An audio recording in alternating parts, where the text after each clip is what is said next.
Bismillahirrahmanirrahim. Assalamualaikum warahmatullahi wabarakatuh. Alhamdulillahirabbil alamin. Nahmaduhu wa nasta'inuhu wa nastahdihi wa nastaghfiruh.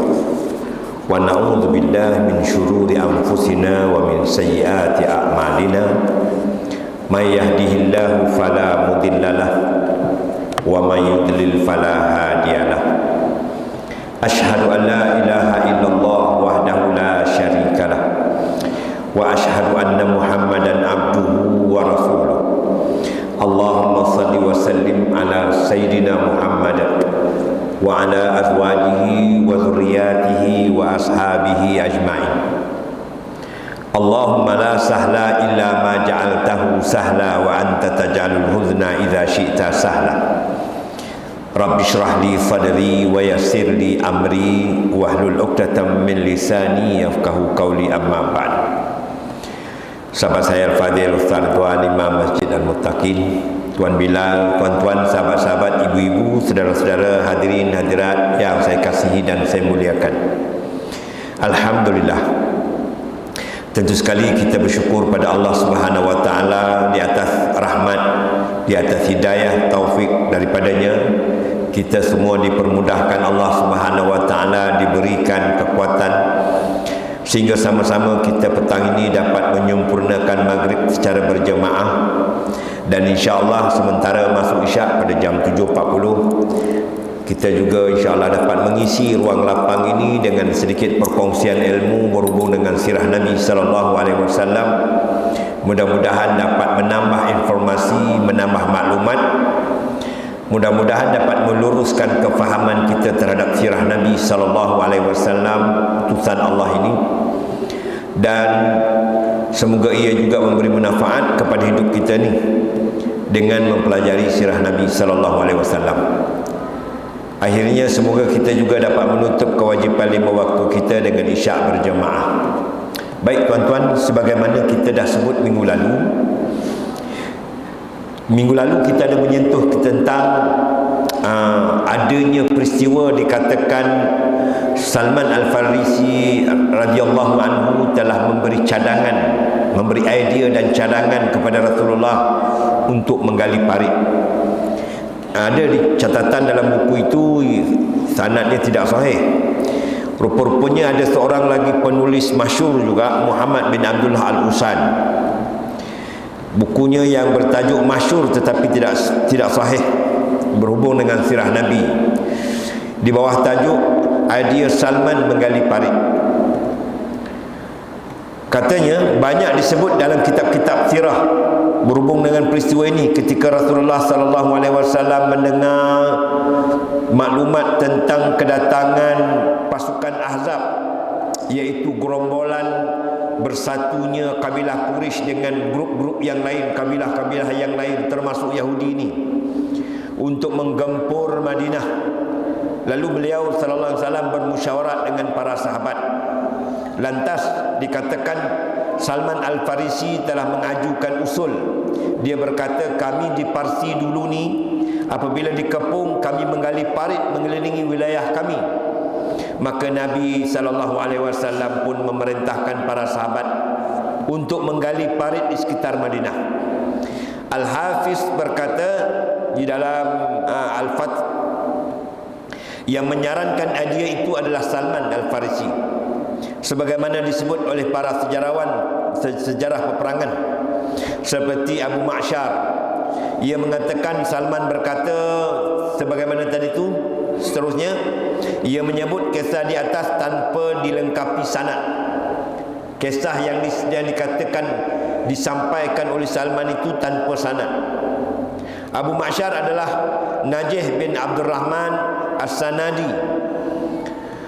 Imam 4 meriwayatkan darinya dan jumhur mendaifkannya. Majoriti ulama mendaifkan kisah ini. Imam Ahmad meredainya, menerimanya dan berkata ia berpengetahuan luas tentang sirah. Dia kata Abu Ma'syar ni berpengetahuan luas tentang sejarah. Cacat riwayat ini bukan hanya kecacatan riwayat ini bukan hanya kelemahan pada Abu Ma'syar saja, tetapi kerana hadis ini mursal. Hadis ini mursal. kerana disebut tanpa sanad. Tidak ada sanad yang disebut. Itu sebab disebut mursal. Jadi dhaif lah. Ibnu Ishaq tidak menunjukkan adanya idea Salman bin Al-Farisi. Dia hanya mengatakan ketika Rasulullah SAW mendengar kedatangan pasukan Ahzab dan apa yang menjadi tekad mereka, beliau menggali parit untuk melindungi Madinah. Beliau membuatnya untuk memotivasi umat Islam bagi meraih pahala. Ibnu Hisham pula menyebutkannya tanpa sanad. Dia berkata dikatakan bahawa Salman Al-Farisi yang mengusulkan penggalian parit ini pada Rasulullah. Dikatakan saja. Jadi tidak sahih. Cerita-cerita yang disebut banyak oleh penceramah, oleh penulis yang kononnya Salman Al-Farisi lah memberi idea penggalian parit itu. Dari sini kita telah belajar bahawa maklumat itu sebenarnya tidak sahih pun. Tidak sahih pun. Baik, kita sambung tuan. Kita sambung ke muka surat 44. Sambil menggali parit ini Nabi bersyair. Nabi bersyair. Di antara syair-syair yang disebutkan di sana, Ya Allah, kalau bukan kerana Engkau, kami tidak kenal hidayah, tidak kenal sedekah, tak kenal salat. Ya Allah, limpahkanlah ketabahan dan ketenangan, mantapkan kaki dan tekad menghadapi lawan. Komplotan musuh siap menyerang kita membawa bencana, namun kita tidak rela terhadap fitnah. Itu di antara syair lah. Beliau memanjangkan suara di setiap akhir baitnya. Sedang kaum muslimin bersenandung sambil menggali parit, kan, sambil menggali parit, sambil tu bersenandung, sambil tu bersyair mengangkut tanah ni. Antara kata-katanya, kamilah yang telah membaiat Muhammad di atas Islam selama hayat di kandung badan. Wah, dahsyat ni tuan ni kalau kita menyelami kandungan kata-kata para sahabat sambil menggali parit. Kamilah yang telah membaiat Muhammad di atas Islam selama hayat di kandung badan. Lalu Nabi menjawabnya dengan sabdanya, Ya Allah, sesungguhnya tidak ada kebaikan kecuali kebaikan akhirat. Kalau kita tengok syair itu, tiada kehidupan melainkan kehidupan sebenarnya di akhirat. Maka berkatilah kaum Ansar dan Muhajirin. Dan kadang-kala beliau sallallahu alaihi wasallam yang memulai mengeluarkan syair, kata-kata syair ini, lalu mereka menjawabnya dengan lantun senandung syair juga. Adapun penyertaan Rasulullah SAW dalam bentuk nyata dan bukan simbolik dalam penggalian parit ini, dia sendiri turut sama. Bukan simbolik saja, dia turut sama. Sangat besar pengaruhnya dalam membangun semangat bekerja dalam penggalian parit ini. Rasulullah ikut serta, bukan duduk perhati, bukan duduk pejabat, bukan. Nabi turut serta bersama-sama penggalian parit. Penggalian parit diselesaikan oleh kaum muslimin hanya dalam masa 6 hari. 6 hari tuan, seminggu. Seminggu saja. Jadi mereka telah melaksanakan kerja persiapan yang diperlukan untuk mempertahankan kota Madinah sebelum datangnya pasukan bersekutu, gabungan beberapa bani dan kaum Quraisy dan puak-puak yang lain, termasuk Yahudi. Dan telah terjadi beberapa mukjizat. Ini mukjizat tuan. Satu keluarbiasaan yang berlaku pada Nabi SAW bagi membuktikan kerasulannya, bagi membuktikan kenabiannya. Mukjizat kepada Nabi di tengah-tengah penggalian parit ni, ketika peristiwa penggalian parit ni, antaranya adalah melimpahnya makanan tuan. Ini sebagaimana berlaku, salah seorang sahabat bernama Jabir bin Abdullah menyaksikan lilitan kesan kelaparan yang dialami oleh Rasulullah SAW kerana dia tengok perut Nabi diikat dengan batu untuk mengelakkan kelaparan, bagi mengurangkan lapar ni. Petanda itu disaksikan oleh Jabir bin Abdullah. Lalu dia meminta isterinya untuk membuat makanan untuk Rasulullah, untuk dia dan Rasulullah lah. Maka Jabir menyembelih kambing betina. Ada riwayat lain anak kambing, dan isterinya menumbuk gandum untuk dimakan bersama dengan gandum lah. Biasalah makanan tradisi Arab kan, gandum bersama dengan kambing. Dibuatnya makanan dalam satu kuali. Lalu Jabir pergi mengundang Rasulullah. Bila dia siap, dia pun ajak Rasulullah sallallahu alaihi wasallam untuk makan. Lalu Rasulullah pun gembiralah melihat banyaknya makanan di seekor kambing. Lalu beliau memanggil kaum muslimin untuk menikmati hidangan yang dipelawa oleh Jabir bin Abdullah radhiyallahu anhu. Maka ikut join ketika itu 1,000 orang, tuan, 1,000 untuk menghadap sekuali kambing dan beberapa keping roti lah kan. Jabir dan isterinya pun cemas. Wah, ni kacau, 1,000 ni kenduri sekampung ni kan. Mereka pun cemas, kedua mereka cemas, dan mereka semua pun memakannya sampai kenyang. Yang dahsyat tu tuan, 1,000 orang ni makan sampai kenyang, bahkan masih ada lagi baki. Macam mana tu? Sehingga keluarga Jabir pun merasa boleh menikmati, keluarga dia pun boleh makan lagi, ada lagi bakinya, dan membahagi-bahagikannya sebagai hadiah. Ada baki lagi, boleh bagi sebagai hadiah. Itu ada dalam Sahih Bukhari dan Sahih Muslim. Ni mukjizat Rasulullah sallallahu alaihi wasallam. Di antara mukjizat beliau juga adalah pemberitahuan tentang Ammar bin Yasir. Ketika peristiwa penggalian parit ni, dulu kita pernah belajar ni kan. Ammar bin Yasir yang jadi isu kan oleh Syiah ni.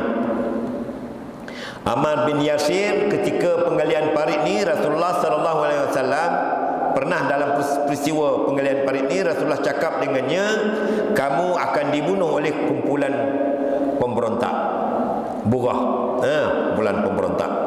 Dan ternyata Rasulullah dah wafat, Abu Bakar dah wafat, kan?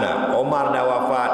Dalam peperangan Siffin di zaman Sayyidina Ali, benar-benar terjadi apa yang disebut oleh Rasulullah kepada Ammar, bahawa dia terbunuh oleh pemberontak, kumpulan pemberontak terhadap Ali. Okey. Ketika para sahabat menghadapi, ini pun mukjizat Nabi juga. Ketika para sahabat menghadapi batu yang keras, payah mau dipecahkan ni, mereka tidak mampu menghancurkannya kan? Maka datanglah Rasulullah sallallahu alaihi wasallam memukulnya dengan 3 pukulan, lalu pecah batu itu. Ini pun tanda mukjizat yang berlaku dalam peristiwa Al-Ahzab. Pecah batu itu dan beliau berkata pada pukulan pertama, Allah Maha Besar, aku telah diberikan kunci negeri Syam. Syam akan dibuka. Syam dikuasai oleh Rom. Kemudian, demi Allah, saat ini aku melihat istana-istananya berwarna merah. Nabi dah nampak dah istananya warna merah. Kemudian di pukulan yang kedua pula beliau berkata, Allah Maha Besar, aku telah diberi kunci negeri Parsi. Parsi, Isra Parsi, Majusi, Majusi. Aku telah diberi kunci Parsi. Maknanya Rasulullah dah nampak yang Parsi pun akan jatuh ke tangan Islam. Demi Allah, aku menyaksikan istana putih Al-Madain. Dan beliau berkata kepada kumpulan yang pada pukulan yang ketiga pula, di pukulan yang ketiga Rasulullah menyebut, Allah Maha Besar, aku telah diberi kunci negeri Yaman Selatan, Jazirah Arab Selatan kan? Demi Allah, sesungguhnya saat itu aku menyaksikan pintu-pintu San'a di Yaman kan? Dari sini Allah memperlihatkan padanya Yaman pun akan ditawan oleh Islam, dibuka oleh Islam. Parsi, Rom, Syam, dan juga Yaman. Ini semua mukjizat yang Allah kurniakan kepada Rasul sallallahu alaihi wasallam. Dan demikianlah mereka diberi kabar gembira tentang pembebasan negeri-negeri tersebut. sedang mereka berada di sekeliling parit yang diliputi cuaca dingin serta rasa lapar. Dahsyat ni tuan ni, tak tergambarkan oleh kita ni. Bekerja siang malam dengan dingin malamnya, dengan rasa laparnya, kan? Orang-orang yang beriman mengatakan inilah yang dijanjikan oleh Allah Subhanahu wa taala dan rasulnya kepada kita. Dan benarlah Allah, sadaqallahu wa rasuluh, benarlah Allah dan rasulnya. Dan yang demikian itu tidaklah menambah kepada mereka melainkan keimanan dan ketundukan, kepatuhan. Bertambah iman mereka dengan sebab janji yang diberikan oleh Allah dan rasulnya kepadanya. Adapun orang munafik tuan, orang munafik ni zahirnya macam sama-sama dengan orang Islam, tetapi hatinya tidak. Mereka mengejek, menghina, meremeh-remehkan saja berita gembira tersebut dengan berkata Allah dan rasulnya tidak menjanjikan kepada kami kecuali tipu daya. Masya-Allah tuan. Ini orang yang memang dahsyat penyakitnya ni. Tipu daya belaka ni. Dan sikap orang-orang munafik diliputi rasa takut, gemetar, hina di hadapan orang-orang yang beriman. Itu sebab tuan, kita kalau beriman yakinlah innal izzah lillahi wa rasulihi walil mu'minin. Kemuliaan itu milik Allah, milik Rasul dan orang-orang beriman. Ya? Jadi kita kena jadi orang yang benar-benar beriman, bulat yakin penuh. Kan? Jangan jadi orang munafik yang dihinakan Allah. Baik. Kata penulis disebutkan dalam riwayat yang lemah, yang dhaif, menceritakan tentang perkataan-perkataan orang-orang munafik ni yang berisikan celaan, hasutan dan hinaan. Tetapi Al-Quranul Karim telah memberikan gambaran yang sangat jelas di antara ayatnya. A'udzubillahi minasyaitonir rajim. Wa idh yaqulul munafiqun walladzina fi qulubihim marad ma wa'adana Allah wa rasuluhu illa ghurura. Allah menceritakan ni tentang perangai orang munafik. Ingatlah ketika orang-orang munafik dan orang-orang yang ada penyakit dalam hatinya, mereka berkata Allah dan rasulnya tidak janjikan apa-apa melainkan tipu daya. Ini lebih sahih daripada yang tadi kan. Ini adalah Al-Quran yang beritahu perangai orang munafik. Dan juga ayat wa idh qalat ta'ifatun minhum ya ahlal yathrib la muqama lakum farji'u wa yasta'dhinu fariqum minhumun nabiyya yaqulun inna buyutana 'auratu wa ma hiya bi'aurah in yuriduna illa firara. Ini perangai munafik ni kan, dia buat cari alasan. Dan ingatlah ketika adanya segolongan di antara mereka, di antara kamu orang munafik ni, dia berkata, hai penduduk Madinah, tidak ada tempat bagimu, maka kembalilah kamu. Tak ada dah tempat ni, baliklah kita ke kampung, baliklah ke Madinah balik. Janganlah join. Macam itulah mengasut, tak payah ikut perang. Sebahagian mereka meminta izin pada Nabi, tak mau join peperangan, kena keluar daripada Madinah, duduk bertahan kali paling ni kan, minta izin pada Nabi untuk pulang dengan berkata, alasannya apa? Sesungguhnya rumah-rumah kami ni tak ada yang menjaga, tak ada siapa yang jaga rumah kami ni, dan rumah-rumah itu sesekali tidak terbuka. Mereka tidak lain hanyalah hendak lari, penakut, jiwanya tidak bulat, tidak yakin kepada Allah, tidak yakin kepada Rasulnya sallallahu alaihi wasallam. Itu sebab disebut orang yang ada penyakit dalam hatinya. Kemudian Allah juga menceritakan, walau dukhilan alaihim min aqtariha thumma su'ilul fitnah la'atauha wa ma talabbasu biha illa yasira. Kalau Yasrib diserang dari segenap penjuru, kemudian mereka diminta murtad, memerangi orang Islam, diminta murtad, nescaya mereka mengerjakannya. Dia akan murtad. Dan mereka tidak akan menunda untuk murtad melainkan waktu singkat, sekejap dia jadi murtadnya. Ialah susah ya siap. Kan? Bahayanya orang munafik ni tuan. Hari tu ada berita pendatang-pendatang dari Afghan, dari Pakistan naik kapal tersadai di Australia. Mereka mendakwa mereka tidak Islam. Ya Allah Akbar.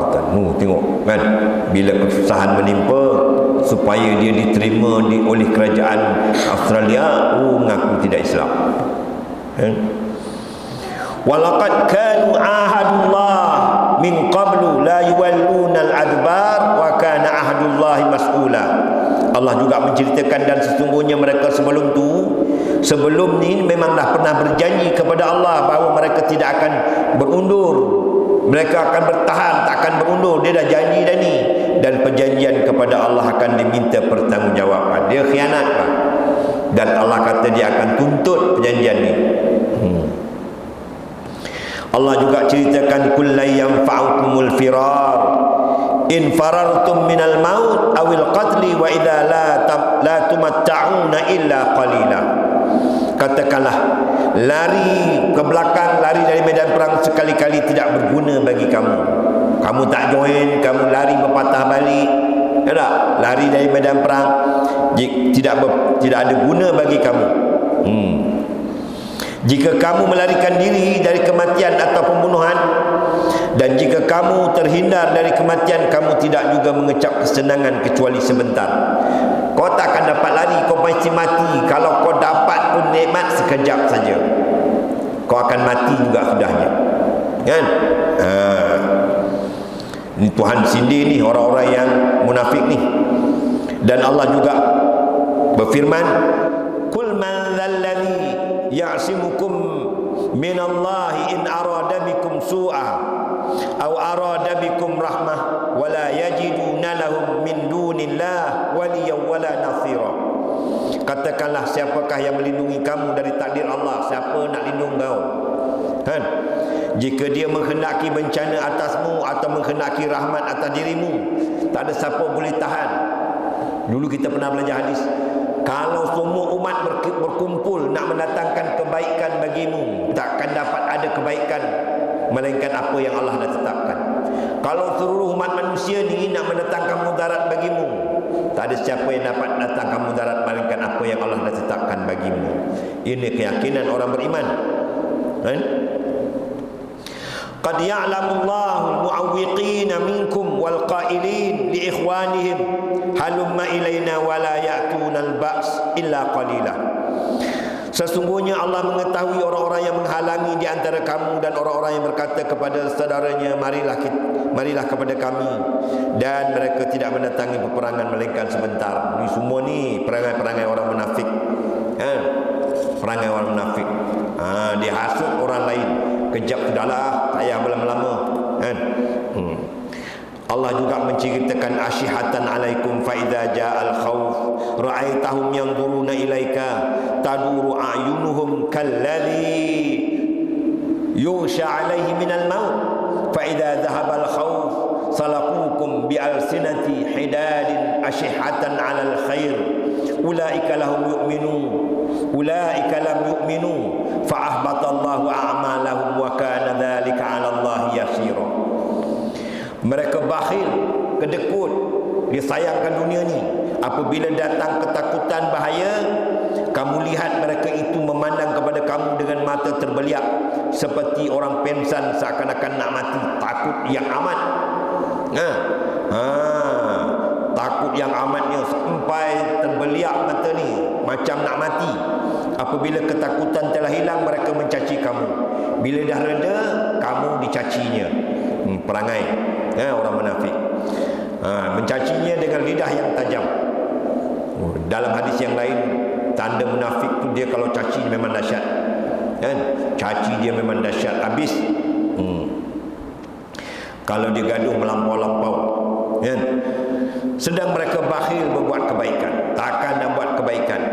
Mereka tidak beriman, maka Allah menghapuskan pahala amalnya, dan yang demikian itu mudah bagi Allah Subhanahu wa taala.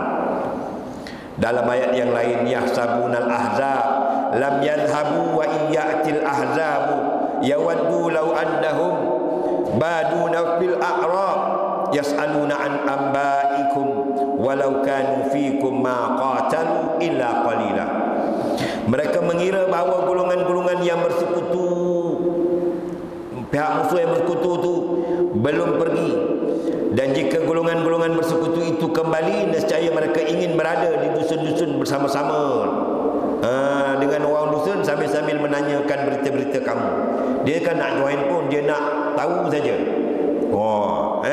Dan sekiranya mereka berada bersama kamu, mereka tidak akan berperang melainkan sebentar. Punyalah dia ni, mementingkan dunia, takut. Dia bukan beriman sangat pun, nak tunjuk muka kan? Nak tunjuk muka saja. Ayat-ayat ini, kata pengarang, menunjukkan kemunafikan, tanda-tanda munafik dan akibat yang ditimbulkan daripada kemunafikannya, seperti tak tenang jiwanya, pengecut dalam hatinya, tidak percaya kepada janji Allah ketika musibah besar datang. Dia takut, dia tak percaya dengan janji Allah, kan? Lebih mendahulukan keberanian terhadap Allah daripada berlindung kepadanya ketika datang ujian. Bahkan tidak hanya berhenti pada keyakinan saja, melainkan hal itu diikuti dengan perbuatan yang menghinakan lagi menakutkan. Nak lari saja. Mereka meminta izin kepada Rasulullah untuk meninggalkan medan bertempur dengan alasan yang dia buat-buat.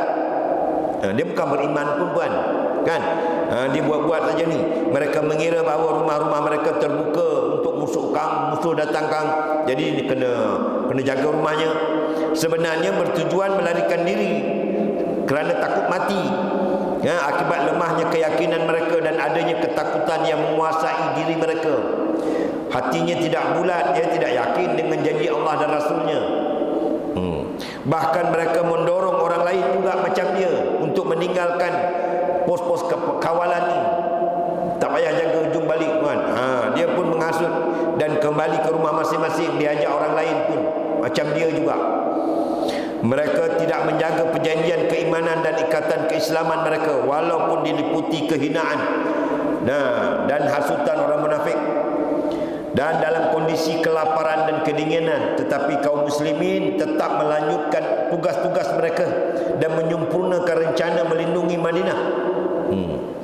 Ketika selesai pembangunan parit, Rasulullah SAW menempatkan para wanita dan anak-anak di benteng yang dipanggil Farid, yang merupakan benteng terkuat yang dimiliki oleh kaum muslimin milik Bani Harithah. Tuan-tuan, ini semua nak jadi pengajaran. Zaman itu, ketika itu dahsyat sangat tuan. Ya tak? Ciri-ciri munafik ni sampai kiamat ada. Selama ada ayat munafik, selama itulah, kan? Selama itulah ada. Nabi SAW mengatur tenteranya dengan menghadapkan punggung mereka, membelakangi Gunung Sila yang ada di kota Madinah. Sedang di hadapan mereka menghadap parit, maknanya musuh dari depan, parit depannya, musuh ke hadapan, belakangnya Gunung Sila. Pemisah di antara mereka dengan orang musyrik yang mendirikan kemah di rumah di antara Jurf, Ghabah dan Naqmah, di kawasan penempatan tanah rata di depan parit. Keunggulan kaum musyrikin yang bergabung ni dari jumlah yang besar, 10,000 tuan. Gabungan parti dia ni, Ahzab ni tuan, bersekutu ni 10,000. 10,000 ada dalam catatan tu. Dalam Sahih Ibn Hisham ada, tapi tanpa sanad. Tabari pun ada, Fathul Bari pun ada. 10,000. Ibnu Sa'ad dalam kitabnya menyebut bahawa Quraisy dan sekutu-sekutu mereka dan orang-orang Arab yang datang bersama mereka 4,000 personel, 4,000 anggota, dengan membawa 300 ekor kuda dan 1,500 unta. Kemudian Bani Salim bergabung juga dengan dia ni, Bani Zahran, dengan jumlah 700 personel, 700 anggota. Ibnu Jauzi menambah Bani Fuzara pun join juga, berjumlah 1,000 personel. Bani Asja' 400, menyumbang 400 dalam keanggotaannya. Bani Murrah 400. Dengan demikian keseluruhan anggota Ahzab itu 6,500. Lalu sisanya berasal dari Bani Asad dan Bani Ghatafan. Lebih-lebihnya ikut serta Bani Ghatafan dan Bani Asad. Adapun pasukan kaum muslimin, hanyalah disebut oleh Ibn Ishaq, menyebut jumlah mereka 3,000 anggota. 3,000 nak lawan minimal 6,500, maksimal 10,000. Pasukan Islam 3,000. Pendapat ini diikuti oleh penulis sirah yang lainnya. Ibnu Hazim menegaskan bahawa jumlah mereka 900 orang saja. Lagi dahsyat, jumlah orang Islam 900 saja. Ia membangun pendapatnya di atas dasar bahawa jumlah kaum muslimin pada waktu perang Uhud iaitu 700 orang, sedangkan perang Khandaq dan perang Uhud hanya tempoh setahun saja jaraknya. Maka dari mana jumlah sampai 3000 orang?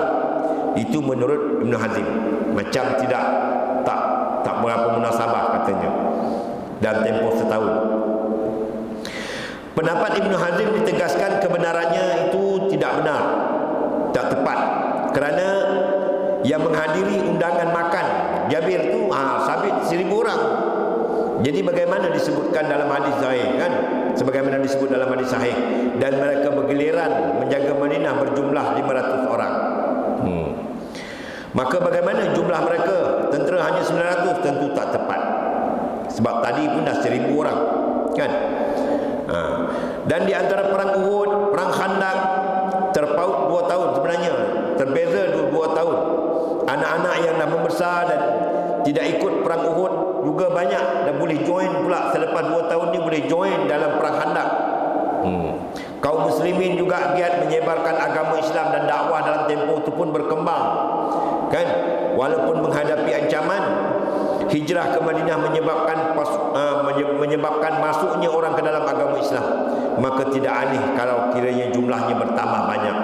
Ni rasionalnya, jumlah orang Islam sekian banyak mencecah 3000 orang tu munasabah, kata pengarang. Untuk menolak pendapat Ibn Hazim ni. Okey. Ketika Rasulullah melihat banyaknya jumlah Ahzab 10,000 ni maksimal, beliau memandang perlu meringankan tekanan terhadap Madinah dengan mengadakan perjanjian dengan Bani Ghatfan. Buat perjanjian dengan Bani Ghatfan di berhampiran dengan Madinah ni, menyerahkan 1/3 hasil-hasil Madinah selama setahun. MOU ni dengan sebab kau memihak pada kami, 1/3 hasil Madinah akan diberi kepada Bani Ghatfan. Tetapi sewaktu beliau bermusyawarah dengan Sa'ad bin Mu'az, pemimpin Aus, dan Sa'ad bin Ubadah, pemimpin Khazraj, mereka berdua berkata, tidak, demi Allah kami tidak akan menyerahkan kehinaan diri kami kepadanya lah pada masa jahiliah. Maka bagaimana kami nak mendatangkan nak buat macam tu lagi lah kan? Bagaimana pula setelah Allah mendatangkan agama Islam pada kami? Zaman jahiliah pun kami jaga kemuliaan ini, apalagi zaman setelah kami dah jadi Islam. Nak beri, minta maaf, nak raih, macam itulah. Tak, dia tidak setuju. MOU nak bagi Bani Ghatfan 1/3 hasil pertanian kepada Bani Ghatfan. Okey. Dalam riwayat Tabrani disebutkan bahawa keduanya berkata, wahai Rasulullah, apakah ini wahyu? Ini wahyu ke atau pendapat? Jika kami menyerahkan diri kepada perintah Allah, kalau betul wahyu, kami redha. Ni ada riwayat sebut demikian. Atau dia berdasarkan pendapatmu ya Rasulullah, atau ia berdasarkan keinginan kau. Pengagihan MOU 1/3 tadi ni. Kami mengikuti pendapatmu jika engkau ingin melindungi keberadaan kami. Tetapi demi Allah, engkau telah melihat kami dan mereka berkedudukan sama, di mana mereka tidak memperoleh satu pun buah-buahan daripada kami kecuali dari jalan jual beli dan jamuan tetamu. Kecuali mereka jadi tamu, kami beri. Macam itulah. Maka Rasulullah SAW tidak jadi mengadakan perjanjian dengan mereka, dengan Bani Ghatfan sedianya, yang diwakili oleh pemimpinnya Al-Haris Al-Ghatfani, panglima perang Bani Murrah. Okey. Tekanan terhadap kaum muslimin menjadi bertambah ketika mendengar berita yang Yahudi pun, Bani Quraizah, telah mengadakan perjanjian dengan mereka, dengan pihak sana. Mereka mengingkari perjanjian dan mengkhianat, padahal mereka sebelum itu dah ada janji dengan orang Islam ni. Pemukiman perkampungan Bani Quraizah terletak sebelah tenggara Madinah di sebelah lembah Mahzur. Dari posisi itu sangat memungkinkan mereka untuk menyerang orang Islam dari belakang. Bila berlaku ini, dia nak menyerang orang Islam memang mudah dari belakang. Rasulullah pun mengirim Zubair bin Awam untuk menyelidiki benar tidaknya maklumat itu. Ketika kembali, Zubair ni dia berkata benar, tebusanmu adalah ayahku dan ibuku. Maka Rasulullah SAW bila dah tahu ini maklumat benar, Rasulullah bersabda, sesungguhnya setiap Nabi itu memiliki penolong dan penolongku adalah Zubair. Sebab Zubair telah buat kerja mendapatkan maklumat ni. Okey. Baik. Kemudian Rasulullah SAW mengutus Sa'ad bin Mu'az dan Sa'ad bin Ubadah untuk berangkat ke Bani Quraizah ni. Mereka berdua mendapati Bani Quraizah telah mengingkari. Mereka betul confirm ni. Bani Quraizah mengingkari perjanjian dan mengoyakkan perjanjian bertulis ni. Kecuali Bani Sa'dah. Mereka keluar menuju benteng kaum muslimin untuk memenuhi perjanjian. Salah satu daripada Bani yang ada di sana, Bani Sa'dah ni, dia tidak join, kan? Macam Bani Quraizah. Bani Sa'dah dia pergi ke orang Islam. Hal itu terjadi sepeninggalan Huyai bin Akhtab An-Nadiri yang berjaya memujuk Ka'ab bin Asad Al-Qurazi untuk melanggar perjanjian dengan orang Islam. Setelah menjelaskan besarnya kekuatan pasukan Ahzab, datang tu 10,000 ni, kan? Dia rasa dia berjaya, bahawa mereka mampu untuk menghancurkan orang Islam. Ini kalau datang ramai-ramai tu kita berjaya lah ni. Kalau kita tak menyebelahi pasukan Ahzab memang silap lah, kata Yahudi ni lah, kan? Dia merasa begitu. Okey. Maka ia akan masuk ke benteng bersamanya. Bahawa mereka mampu untuk menghancurkan orang Islam dan berjanji kepadanya bahawa jika pasukan Ahzab telah kembali dari Madinah, maka ia akan masuk ke benteng bersamanya bersama dengan pasukan musuh ni lah. Maka Bani Quraizah mengumumkan. Dengan hasutan itu dia pun mengumumkan batalnya MOU dia dengan orang Islam, dengan kerajaan Islam. Dia tak terikat lagi lah dengan perjanjian dengan orang Islam ni. Berita itu tersebar di kalangan orang Islam yang Bani Quraizah telah membatalkan perjanjian. Maka mereka pun khawatir, orang Islam pun khawatir terhadap isteri-isteri dan anak-anak mereka terhadap serangan Bani Quraizah. Kan? Macam kalau orang munafik dalam di Madinah, lagilah bimbangnya tuan. Lagilah bimbangnya. Ya tak? Kan? Ni perlunya keimanan, keyakinan yang bulat tuan-tuan. Kan? Allah Subhanahu wa taala menjelaskan apa yang dialami oleh orang Islam. Irja'ukum min fawqikum wa min asfala minkum wa idzaghatil absar wa balaghatil qulubul hanajir wa tadhunnuna billahi dhununa. Ya Allah Tuhan, Allah menggambarkan ketika itu dahsyatnya nak berhadapan 10,000 yang belakang Bani Quraizah. Allah menggambarkan apa?